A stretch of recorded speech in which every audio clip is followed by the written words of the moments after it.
President Tinubu returns to Nigeria after short visit to France, swears in Chief Justice of Nigeria.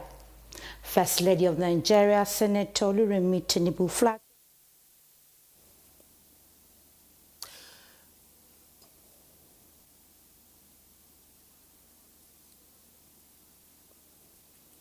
Okay, let's now begin with President Bola Tinubu returns to Abuja after a private visit to France. House of Representatives beams searchlight on allocation and utilization of funds for school interventions in the country. These are highlights of our news this Friday afternoon. I am Musa Abubakar.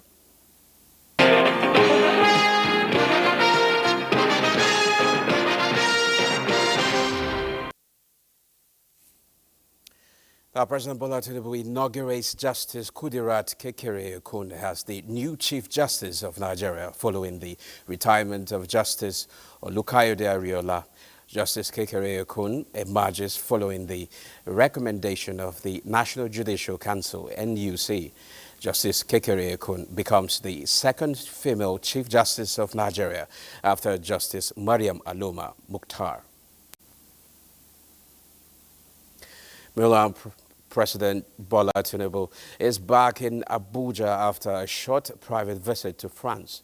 The president landed in the nation's capital early hours this Friday. An earlier statement by the presidential advisor on media and publicity, Ajuri Ngilale, confirmed that President Tinubu will swear in a successor for the just retired Chief Justice of Nigeria, which he actually did at the moment. Now, the House of Representatives commences investigation into the allocation and utilization of funds for school interventions out of school and the vulnerable children from 2016 to date. The House Committee on Public Accounts and that of Alternative Education are leading the investigation. National Assembly correspondent Isa Muhammad has details. Worried by the rate of out-of-school children and its consequences to national security, the House of Representatives resolves to investigate the financial plan and execution of programs meant for the vulnerable and out-of-school children for the purpose of prudent management of funds. About 3-4 months ago, the responses began a long way to show the stand of the Ministry as well as the Universal Basic Education on the issue under investigation. What we require is to have an internal interaction of this nature to have their formal submission taken. The Minister of State for Education, Dr. Tanko Sununu, identified lack of an effective sustainability plan by state governments as part of major factor hindering the success of foreign intervention programs in Nigeria. He disclosed that allocation of funds for the alternative school program, better education service delivery for all, is yielding results despite challenges. The outcome, the whole program in over five years, we succeeded in returning over 5 million out-of-school children back to school. According to available statistics by UNESCO, more than 70% of out-of-school children in Nigeria are in the northern region of the country. From the National Assembly, Isa Muhammad, NTA News.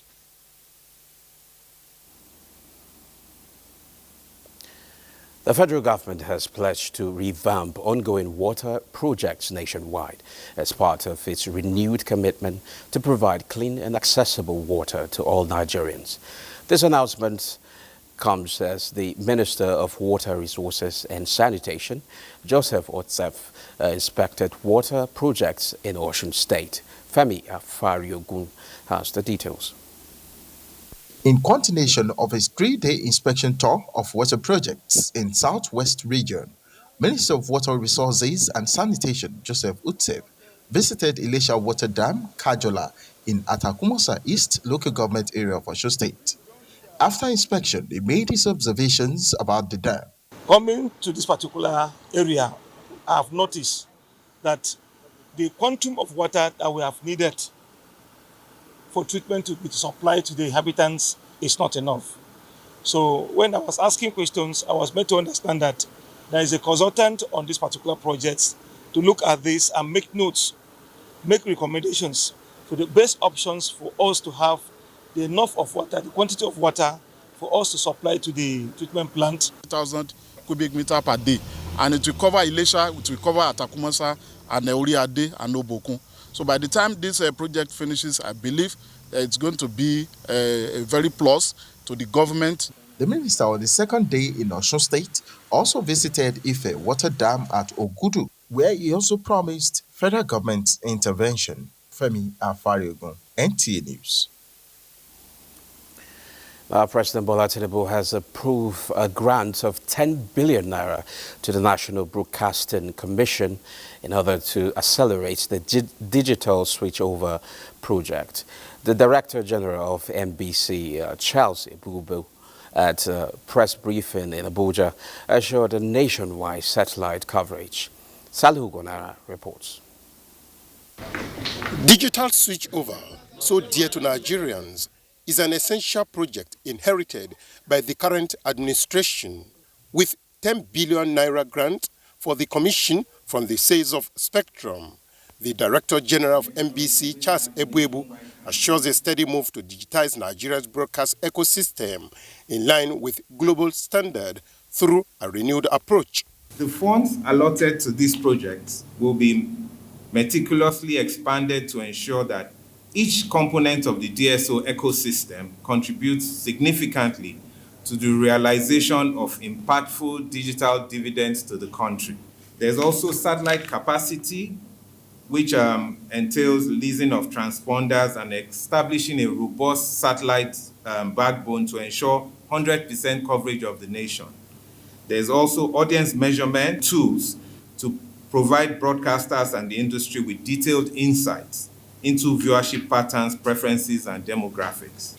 Creating content and developing an application for free digital switchover channels, the DG highlighted, will be among the areas of priority while intensifying collaboration with relevant stakeholders like the Nigerian Television Authority and the Nigerian Communication Commission. In Abuja, Saliu Gwanara, NTA News. Chairman, Nigerians in Diaspora Commission, NITCOM, Abikedabri Erewa, has urged diaspora Nigerians to partner in upscaling digital technology in Nigeria. She stated this when Professor Adedeji Badiru, a retired systems engineer of the U.S. Institute of Engineering for the U.S. Air Force, visited the NITCOM headquarters in Abuja. Commending the professor's portfolio as a testament of Nigerians in the diaspora as a trailblazer in every field of endeavor, the NITCOM chairman raised that more experts on information and communication technology like Badiru are needed, especially as the country is embracing systems engineering. Professor Adedeji Badiru thanked the chairman of NITCOM for giving him the platform for the engagement, adding that his retirement will avail frequent visits to Nigeria to share his expertise. One of his achievements was the creation of the Systems Engineering Department in University of Lagos. Now let's take a break. Panorama will continue after the break.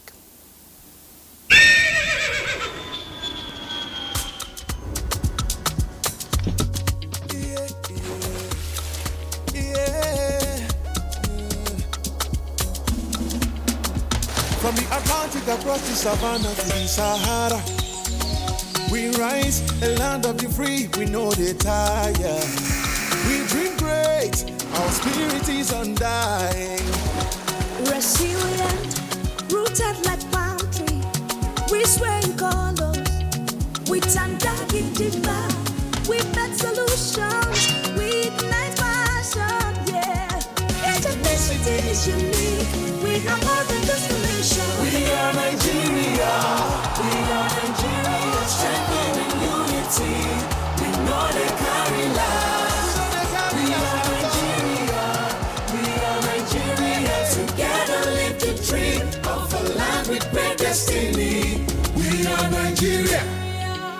I am the real Nigerian. Brought to you by the National Orientation Agency, NOA.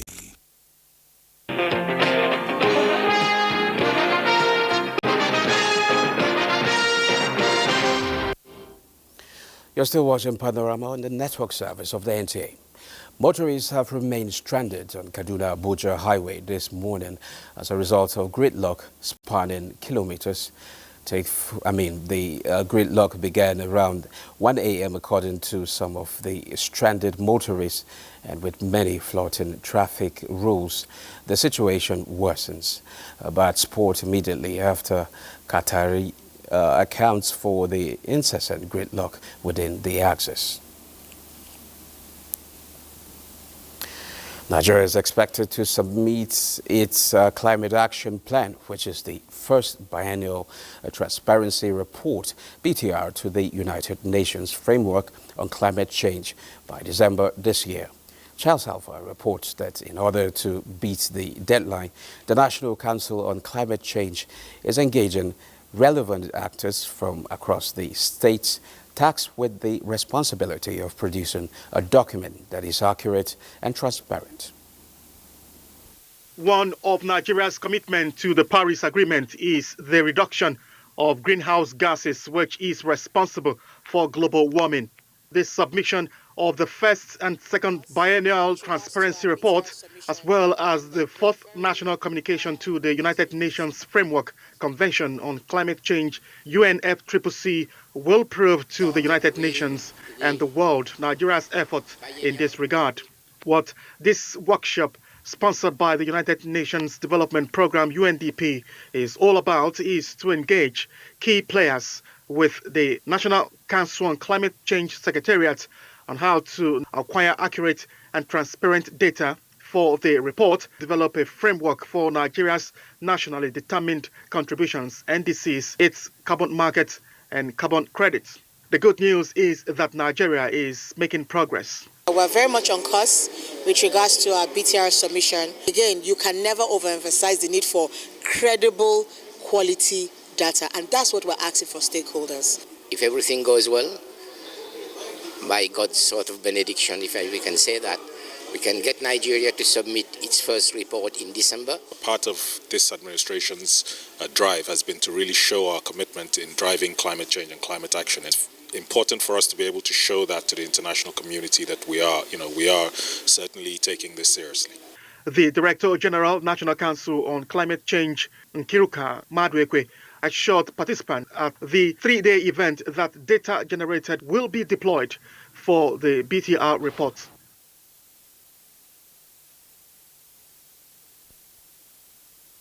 Key players in the electoral process and other stakeholders have converged on the nation's capital city, Abuja, to further review some of the issues that have discredited the electoral process in the country in the past, with the view to improving on them. This was the workshop organized by Auda Nepal to further create more awareness on the need for credible off-cycle and by-elections in 2024. Kenneth Nadim reports. The 2023 general elections is now history, although some of the processes during the polls triggered the need for clarification to some stakeholders and necessitated more conversations about ensuring a more seamless process. Auda Nepal is also aligning itself with this initiative to widen views around these factors on the need all of these in the board to ensure that only best practices are adopted in line with the provisions of Electoral Act of 2022.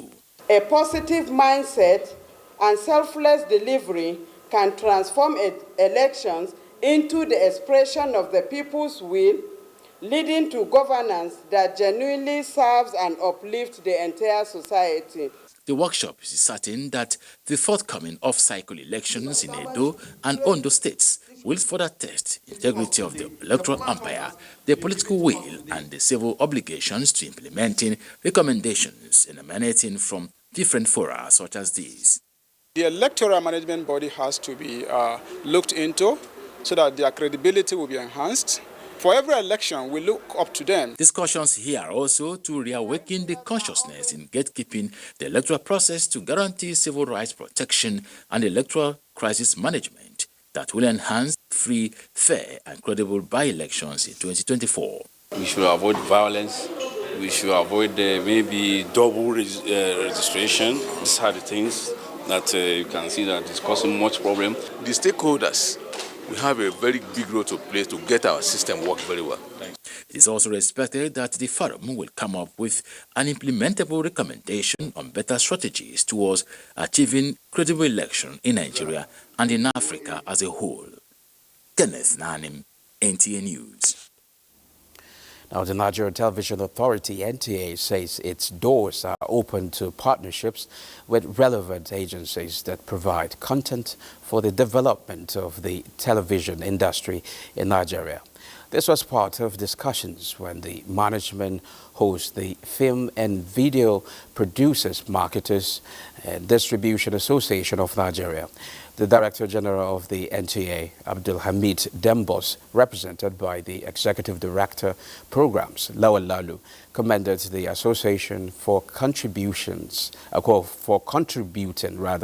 to quality content towards the development of television and assures them of NTA's commitment to promoting national unity through its content and wider reach.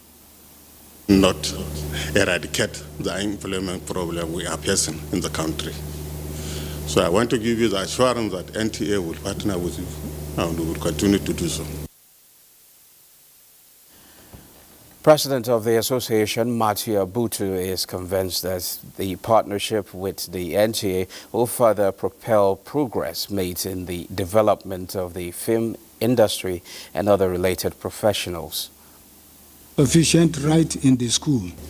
So we are really here to rub minds with the NTA to see how possible we can partner. Collaboration between the two organizations is expected to expand viewership of film and videos in Nigeria.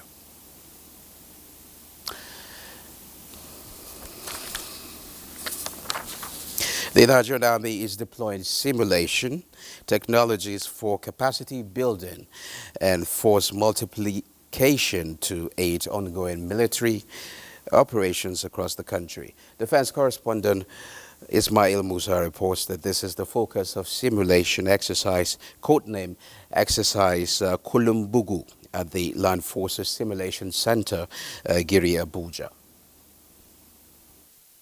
Forces Simulation Center is mandated to develop the capacity of personnel from various battalions of the Nigerian Army and other security agencies for operational planning and decision-making through technological simulation software.